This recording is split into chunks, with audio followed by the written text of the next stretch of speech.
protecting personal information online. In today's digital world, almost everything is done online, from studying and shopping to making friends. Pero sa likod ng kasiyahan at nakikipag-communicate ay may nakatagong panganib at narito ang not protecting your personal information properly. Jane Carril is a 15-year-old senior high school student. Love posting online like mga selfies, location, birthday at lahat ay nakikita at wala siyang gaanong pakialam sa mga privacy settings.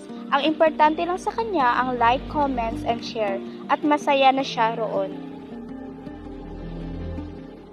One day, she received a message from someone named Milfred Napila, a 15-year-old from Barangay Saya. Ang sabi nito, magkapareho na daw sila sa maraming bagay at nagsimula sila mag-chat araw-araw at parang kay Shane ito ay excited.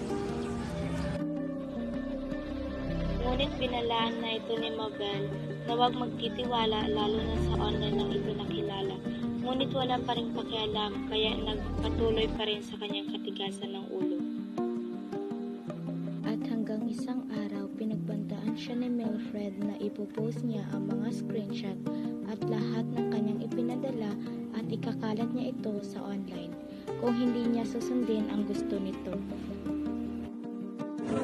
At napagtantuhan ni Shane ang katotohanan na ang lalaki sa picture ay hindi totoo at ngayon siya ay biktima na ng online blackmail.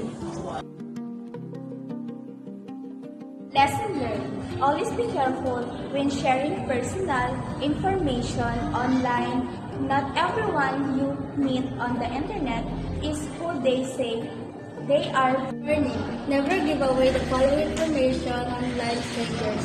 Your birthday, your address, school name or ID, passwords, photos or ID or